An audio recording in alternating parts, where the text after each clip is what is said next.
welcome to Face to Face. I'm John Dickerson. I'm here with Congressman Steve Israel, the chairman of the Democratic Congressional Campaign Committee. Thanks for being with us. Great to be with you. I want to talk to you about a claim that Speaker Boehner made about his chances in November for holding on to the House, a 1 in 3 chance. What do you think about that? I hate to agree with Speaker Boehner. I don't often agree with Speaker Boehner, but when he says that there are 50 competitive districts in play, I agree with him completely. We've been saying that we would have 50 districts in play for nearly a year, and he just validated that. It's not like I'm ready to hire him as our communications director, but he has acknowledged the reality that deep buyer's remorse is setting in across the country. There are districts that both President Obama and John Kerry won that have a Republican incumbent. Those districts are competitive, and the House is in range. Let's break it down. If there are 50 that might be targeted, you need 25, right, to get control back. How many of those 50, you mentioned that John Kerry and President Obama carried, so those would be really your sweet spots. I actually believe there's more than 50, but I'll accept Speaker Boehner's math for the time being. There's actually 64 districts across the country right now that have a Republican incumbent and voted for both President Obama and John Kerry in 2004. Those districts, the majority of those districts are in play. But you know what? Optimism has never won an election in all of human history. So even a conservative modeling of the state of play tells us that there are about 46 Obama Republican districts, 18 additional Kerry Republican districts.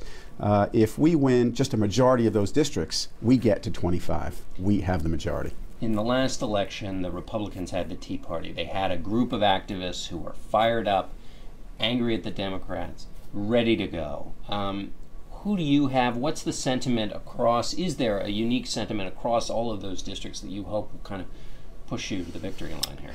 Here's why we lost in 2010. We lost 9 million independent voters in districts throughout the country. They were with us in 2006, they were with us in 2008. In 2010, in a tsunami election, many of those independent voters supported a Tea Party Republican. Now they have deep buyer's remorse. They did not know when they voted for a Tea Party Republican that that Tea Party Republican would spend more time trying to figure out how to shut down Planned Parenthood than how to open up a small business. They did not know when they voted for a Tea Party Republican that that Tea Party Republican would insist that we can't afford to subsidize student loans, but we can afford to make permanent the Bush tax cuts for people who are earning over $1 million. And so those consistently wrong and extreme and ideological priorities by Tea Party incumbents in swing districts have backfired on those ideological Republicans, and that's why those independents are coming back. Women, seniors, independents in those districts around the country. But the Republicans haven't just done that. I mean, they've kept their promises on passing budgets, they've passed some legislation, hasn't gotten through the Senate, but that's an argument the Democrats used to make when they were in control. We've passed some things, but the Senate hasn't moved. So can't Republicans say, you've sent us here to do something?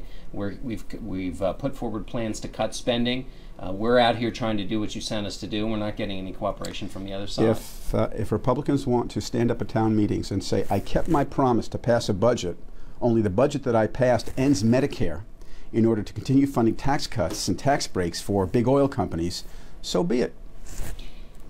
If you're going to talk about the budget, in your races, there's now a Republican nominee pretty much. Mitt Romney hasn't gotten all the delegates, but he's pretty much there. What's more useful for you as a political argument, the Ryan budget put forward by the Republican Budget Committee chairman, or Mitt Romney, the guy at the top of the ticket?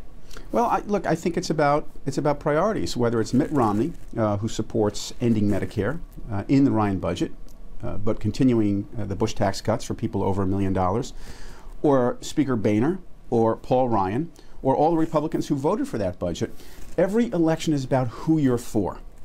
And this election is going to be about whether you are for middle class and working families, or whether you were for continuing tax cuts for millionaires. Look, I would love to be able, if we could afford it, to offer a continuation of tax cuts for as many people as we can. But we've got tough choices that we've got to make in this country. But the Republicans would say, yes, we have tough choices, and that's what our Medicare plan does. It doesn't end it. It changes it and recognizes the tough choices, limited resources we've got. And we're being serious about the questions of the day.